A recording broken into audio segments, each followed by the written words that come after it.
जे संतोष जगदाळे हे काश्मीरच्या हल्ल्यामध्ये जखमी झालेत, त्यांचे कुटुंबीय आहेत, त्यांच्या वहिनी आपल्या सोबत आहेत, त्यांना विचारूया तुमच्याकडे नेमकी काय काय माहिती आता पहिली जी माहिती अशी आली की जे माझे दीर आहेत संतोष जगदाळे त्यांना गोळी लागलेली आहे आणि त्यांच्याबरोबर त्यांची बायको प्रगती जगदाळे आणि मुलगी आसावरी जगदाळे ही पण होती, पण त्या दोघी जणी सेफ आहेत आणि त्यांचे मित्र आहेत गणबोटे फरसाणमधले, तर ते हस्बंड वाईफ होते, तर त्यांची बायको पण सेफ आहे, पण त्या गणबोटेंविषयी मला अजून नक्की माहिती नाही मिळाली. मग यांच्या इंजुरीबद्दल काही कळालंय तुम्हाला, किती इंजुर्ड आहेत किंवा काय? नाही, आम्हाला जी माहिती मिळाली त्यात ते श्रीनगरच्या हॉस्पिटलला त्यांना आणलं हो असेल. हो हो, पण कसं आहे ना, आतून त्यांना बाहेर बातमी देत नाहीयेत, कारण ते त्यांच्यावर नीट ट्रीटमेंटचा विचार करतायत. जोपर्यंत डॉक्टर बाहेर येऊन नीट सांगणार नाहीत तोपर्यंत त्या बातम्या आम्हाला स्वतःला येणार नाहीयेत.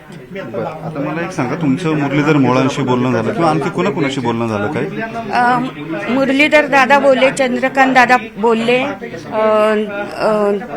राजाभाऊ आलेलेच आहेत घरी. या सगळ्यांनी मदत केली, पण काय झालं, सगळ्यांचे फोन येऊन सगळेजण बोलतायत, मला त्यांच्याशी कॉन्टॅक्ट करणं थोडं अवघड होतंय.